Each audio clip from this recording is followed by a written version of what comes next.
आप सब कैसे हो? హాయ్ మీ అందరూ ఎలా ఉన్నారు? मैं सोच रही प्रभु यीशु की दया में आप सब ठीक है।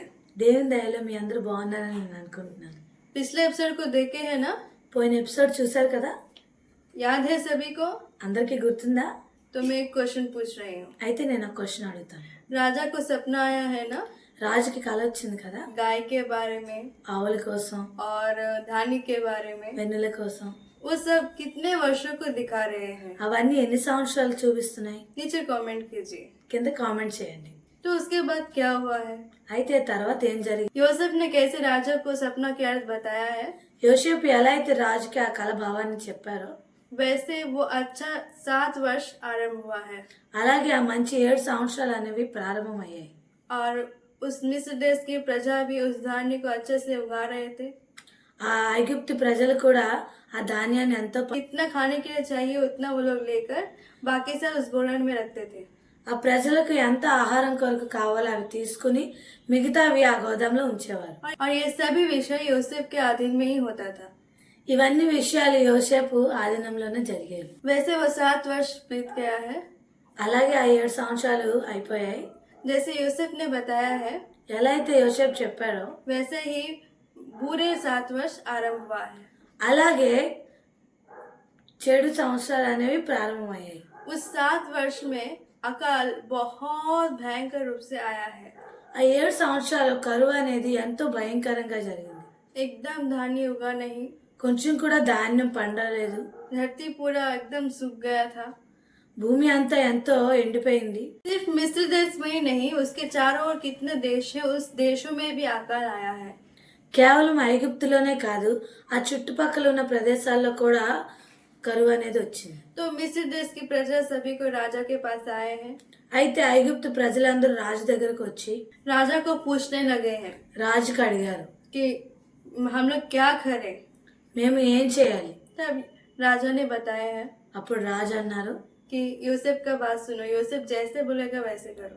యోసేపు మాట వినండి, యోసేపు ఏమైతే చెప్తాడో అదే చేయండి. तब यूसुफ ने उस धान्य को धन से खरीदने के लिए बोला है सभी को। అప్పుడు యోసేపు ఆ ధాన్యాన్ని ధనంతో కొనమని చెప్తాడు. और इजिप्ट के प्रजा सभी को उस धान्य को खरीदना शुरू किए हैं। అప్పుడు ఐగుప్తు దేశ ప్రజలందరూ ఆ ధాన్యాన్ని ధనంతో కొనడం ప్రారంభించారు. तो ये विषय सिर्फ मिस्र देश में नहीं, उसके चारों बगल में कितने देश हैं उन सभी को भी मालूम चला है। అయితే ఈ విషయం కేవలం ఐగుప్తు దేశంలోనే కాకుండా ఆ చుట్టుపక్కల ఉన్న ప్రదేశంలో కూడా తెలిసింది. तो उन देशों की प्रजा भी मिस्र देश में आ रहे थे धान्य को खरीदने के लिए। అయితే ఆ దేశాల్లో ఉన్న మనుషులు కూడా ఐగుప్తు దేశంకు వచ్చారు ధాన్యాన్ని కొనుక్కోవడానికి. तो यही विषय कानान देश में रहने वाले यूसुफ के पिता याकूब और उनके भाई ये विषय को सुने हैं। అయితే ఈ విషయాన్ని యోసేపు తండ్రి అయిన యాకోబు ఇంకా ఆయన అన్నదమ్ములు విన్నారు. सुनकर वो लोग भी मिस्र देश में जाने के लिए सोचे हैं। విని వాళ్ళు కూడా ఐగుప్తు దేశానికి వెళ్ళాలని అనుకున్నారు. और तो यूसुफ के 11 भाई में से 10 को भाई इजिप्ट देश में आए हैं धान्य लेने के लिए। అయితే యోసేపు 11 మంది అన్నదమ్ముల్లో 10 మంది ఐగుప్తు దేశానికి వచ్చారు ధాన్యాన్ని కొనుక్కోవడానికి. तो यूसुफ ने उन लोगों को देखकर तुरंत ही पहचान लिया है। అప్పుడు యోసేపు వారిని చూసి వెంటనే గుర్తుపట్టాడు. लेकिन वो लोग यूसुफ को पहचाना नहीं है। కానీ వాళ్ళు యోసేపుని గుర్తుపట్టలేదు. तो यूसुफ ने उन लोगों के पास जाके उनके बारे में पूछताछ करना शुरू किया। అప్పుడు యోసేపు వారి దగ్గరికి వెళ్ళి వారి కోసం అడుగుతూ ఉన్నాడు. तुम लोग कहाँ से आए हो? మీరు ఎక్కడి నుండి వచ్చారు? क्यों आए हो? ఎందుకు వచ్చారు? तुम्हारा भाई लोग कितने लोग हो? మీ అన్నదమ్ములు ఎంతమంది? तुम्हारा पिता क्या करता है? మీ నాన్నగారు ఏం చేస్తారు?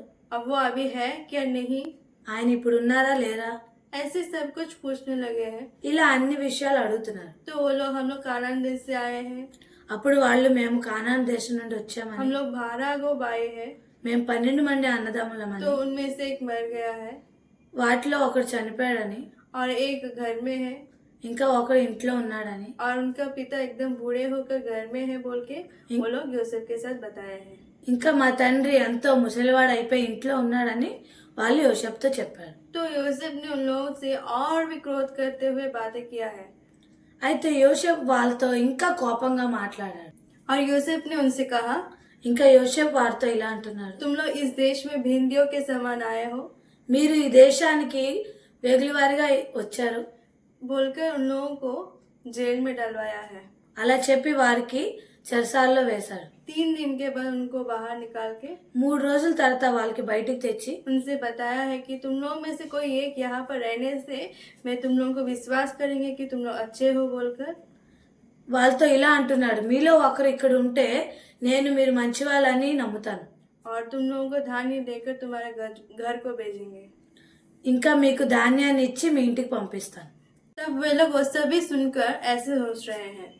అయితే వాళ్ళు అదంతా విని ఇలా ఆలోచిస్తున్నారు, हम लोग अपने भाई यूसुफ के साथ जैसे पाप किए हैं वो अभी उठा रहे हैं उसकी सजा। మనం మన తమ్ముడైన యోసేపుతో ఎలా అయితే పాపం చేశామో అందుకే మనకి ఇలా జరుగుతుంది. उसके बाद यूसुफ ने उनमें से एक आदमी को रहने के लिए बोला है ना, అయితే అప్పుడు యోసేపు వాళ్ళలో ఒక సహోదరుని ఉండమని చెప్తాడు కదా. तो शिमियोन ने वहां पर रह गया అయితే అక్కడ సిమియోను ఉండిపోతాడు. और बाकी सारे धान्य लेकर चले गए हैं। ఇంకా మిగతా వాళ్ళు ధాన్యాన్ని తీసుకుని వెళ్ళిపోతారు. तो लोग बीच रास्ते में जाने के बाद वो अपने धान्य का बस्ता को खोल के देखे हैं। అయితే వాళ్ళు మధ్యదారిలో ఉన్నప్పుడే వాళ్ళ సంచులను విప్పి చూస్తారు. तो उसमें वो लोग जो रुपया से उस धान्य को खरीदे हैं वो रुपया उसमें वैसे ही था। అయితే వాళ్ళు ఏ ధనంతో అయితే ధాన్యాన్ని కొనుక్కున్నారో ఆ ధనం వాళ్ళ సంచిలోనే ఉంటాయి. उसके बाद वो लोग उस धान्य को लेके घर चले जाएंगे ఆ తర్వాత వాళ్ళు ఆ ధాన్యాన్ని తీసుకుని ఇంటికి వెళ్ళిపోతారు. और ये जो जो हुआ है उस सभी विषय उनके पिता के साथ बोले हैं। అయితే అక్కడ జరిగిన విషయాలన్నీ తన తండ్రితో చెప్తారు. पिता मिस्र देश में जो रह गया है उसके बेटे के लिए बहुत दुख करेंगे। అయితే తన తండ్రి ఐగుప్తు దేశంలో ఉన్న కుమారుడి కోసం ఎంతో దుఃఖిస్తాడు. उनके पिता उन लोगों से बोले हैं कि जब तुम लोग मिस्र देश में जाओगे फिर इस पैसे को रिटर्न कर दो। అయితే వాళ్ళ తండ్రి వాళ్ళతో ఇలా అంటున్నారు, ఎప్పుడైతే మళ్ళీ మీరు ఐగుప్తు దేశానికి వెళ్తారో ఈ ధనాన్ని వాళ్ళకి ఇచ్చేసేయండి. वैसे कुछ दिन बीत गया है। అలా కొన్ని దినాలు గడిచిన తర్వాత ये जो मिस्र देश से धान्य लाए हैं वो खत्म हो गया है అయితే ఐగుప్తు నుండి తెచ్చిన ధాన్యం అయిపోయింది. और याकूब जो उनके पिता है उन लोगों को बोले हैं मिस्र देश में जाके फिर धान्य लेकर आने के लिए बोले हैं। అయితే మళ్ళీ యాకోబు వెళ్ళి మళ్ళీ ఐగుప్తు నుండి ధాన్యాన్ని తెమ్మని చెప్తారు. तो वो लोग बोले हैं అయితే వాళ్ళు ఇలా అంటున్నారు, हम लोग के साथ अगर बिन्यामीन नहीं जाएगा तो वो लोग धान्य नहीं देंगे बोले हैं। మాతో బెన్యామీను రాకపోతే వాళ్ళు ధాన్యాన్ని ఇవ్వమని మాతో చెప్పారని వాళ్ళు అంటున్నారు. तो इस बार हम लोग के साथ बिन्यामीन भी जाना पड़ेगा। అయితే ఈసారి మాతో బెన్యామీన్ కూడా వెళ్ళాలి. तो याकूब ने नहीं माना है। అప్పుడు యాకోబు ఒప్పుకోలేదు. मेरे को एक बेटा मर गया है, నా ఒక కుమారుడు చనిపోయాడు, एक बेटा अभी मिस्र देश में जेल में पड़ा हुआ है। ఇంకో కుమారుడు ఐగుప్తులో ఉన్నాడు. इस बेटे को भी लेकर जाके क्या करोगे तुम लोग? ఈ కుమారుని కూడా మీరు తీసుకువెళ్ళి ఏం చేస్తారు? मेरे को डर लग रहा है। నాకు భయం వేస్తుంది. मेरे आखिरी दिनों में मुझे दुख से परमेश्वर के पास भेज दोगे?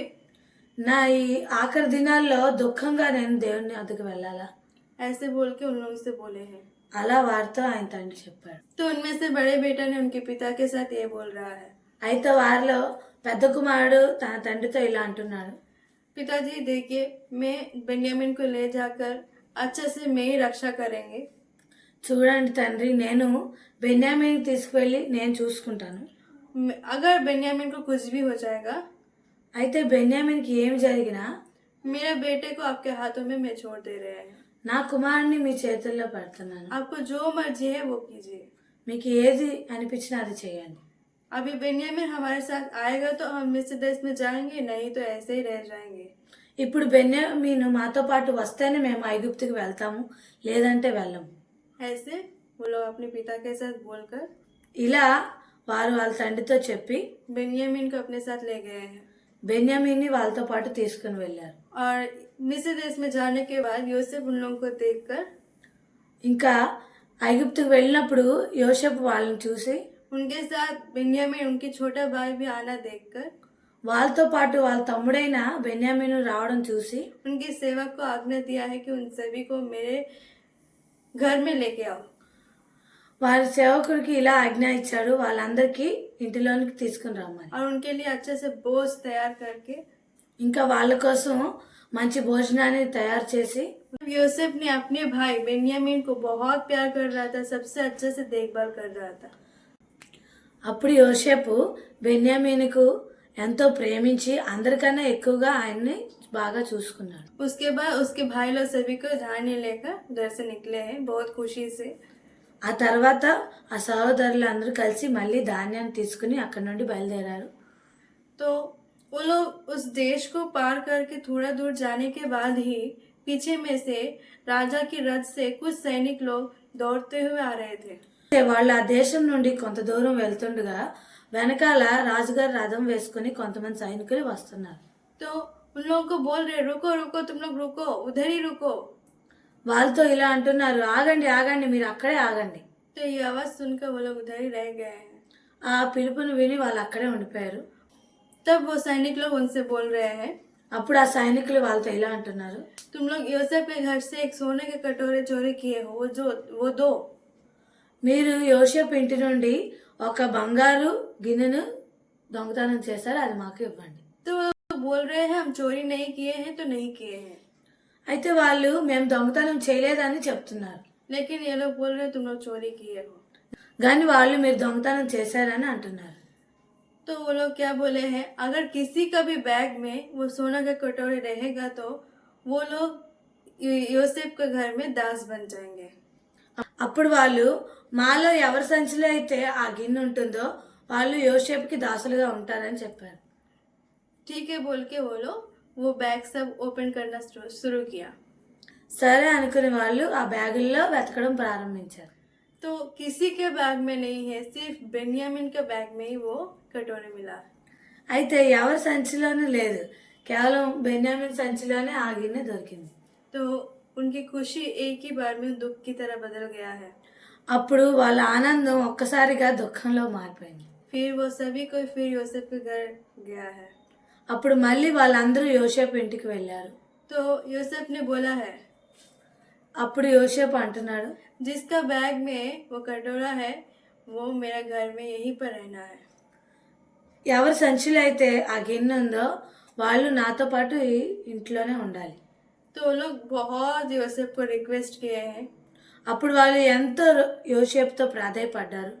और वो लोग बोले हैं यूसुफ के साथ ఇంకా వాళ్ళు ఇలా అంటున్నారు యోసేపుతో, हम लोग पिता बहुत बूढ़ा है, మా తండ్రి ఎంతో ముసలివాడు, अगर बेन्यामीन हम लोग के साथ नहीं जाएगा तो మాతో మా తమ్ముడైన బెన్యామిన్ వెళ్ళకపోతే वो विषय देखकर वो तुरंत ही मर जाएगा। అది చూసి ఆయన వెంటనే చనిపోతారు. दया करके मुझे रख लीजिए और यूसुफ को भेज दीजिए बोल के उसका भाई ने बोलेगा। దయ తలచి నన్ను ఉంచి నా తమ్ముడిని విడిచిపెట్టండి అని చెప్తాడు. तो यूसुफ ने नहीं नहीं वैसे नहीं हो सकता है, वही रहना है तुम्हारा भाई रहना है बोल के उन लोगों से बोलेगा। అయితే యోసేపు లేదు లేదు అలా జరగదు, బెన్యామినే ఉండాలని చెప్తాడు. तो इसका बैग में वो कप कैसे आया है? అయితే ఆ బ్యాగ్లో ఆ గిన్నె ఎలా వచ్చింది? यूसुफ जानते हुए ही बेन्यामीन का बैग में वो सोना का कप रखा है।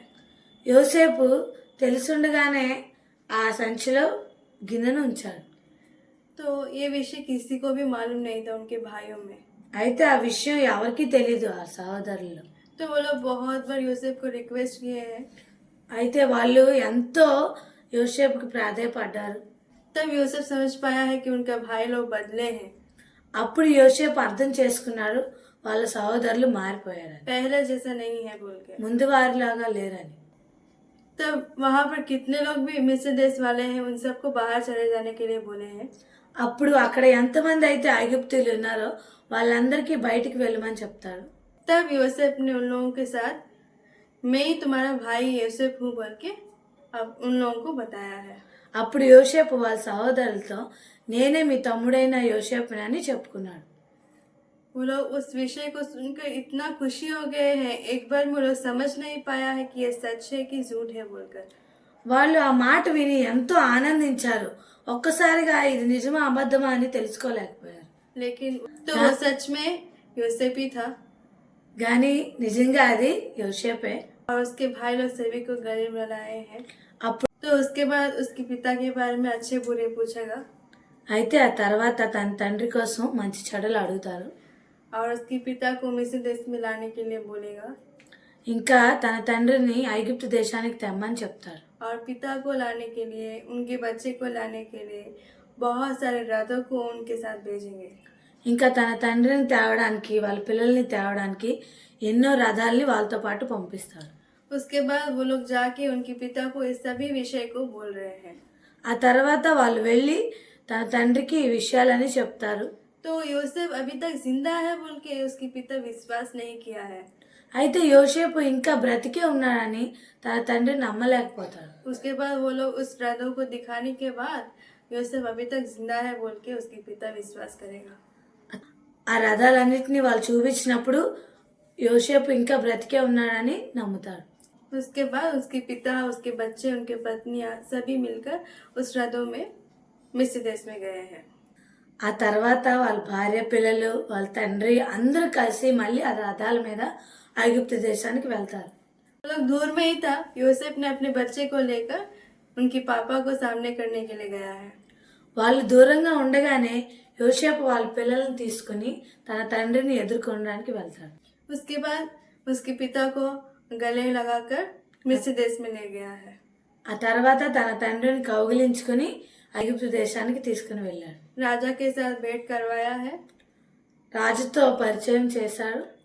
तब राजा ने यूसुफ के पिता को और उनके परिवार को रहने के लिए एक गांव को देंगे। అప్పుడు రాజు యోసేపు తండ్రికి ఇంకా వాళ్ళ కుటుంబానికి ఉండడానికి ఒక ఊరిని ఇస్తాడు. तो राजा बोला है वैसे वो लोग उस गांव में रहना शुरू किए हैं। ఎలా అయితే రాజుగారు చెప్పారో అలానే వాళ్ళు ఆ ఊరిలో ఉండడం ప్రారంభించారు. और कुछ दिनों के बाद याकूब बहुत बूढ़े हो गया था। ఇంకా కొన్ని దినాల తర్వాత యాకోబు ఎంతో ముసలివాడైపోయాడు. तब उसके पिता उसके 12 बेटे को बुलाया है। అప్పుడు ఆ తండ్రి తన 12 మంది కుమారులను పిలిచి सभी को अपना अपना आशीर्वाद को बांट दिया है। అందరికీ వాళ్ళ వాళ్ళ ఆశీర్వాదాన్ని ఇచ్చారు. उसके बाद ఆ తర్వాత वो मर गया తను చనిపోయాడు. और लोग उसी देश में 400 वर्ष तक वैसे ही रहा। వాళ్ళు ఆ దేశంలోనే 400 సంవత్సరాలు నివసించారు. तो ये सभी विषय को देखने से అయితే ఈ విషయాలని మనం చూసుకుంటే उनके पिता अब्राहम को परमेश्वर ने जो वाग्दान दिया है, जो प्रॉमिस दिया है, వాళ్ళ తండ్రి అయిన అబ్రహాంకి దేవుడు ఏ వాగ్దానం అయితే ఇచ్చాడో वो कितने भी वर्ष हो परमेश्वर उनके संतान की वजह से वो निभाया है। అది ఎన్ని సంవత్సరాలైనా కూడా దేవుడు వాళ్ళ సంతానం ద్వారా నెరవేర్చాడు. अगर परमेश्वर प्रॉमिस देगा तो धरती आसमान अंत हो जाने से भी उसका वचन निभाएंगे। అయితే దేవుడు వాగ్దానం ఇచ్చినప్పుడు భూమి ఆకాశం గతించినా కూడా అది నెరవేరుతుంది. इसीलिए हम प्रार्थना करके परमेश्वर के पास से एक अच्छा प्रॉमिस को पाते हैं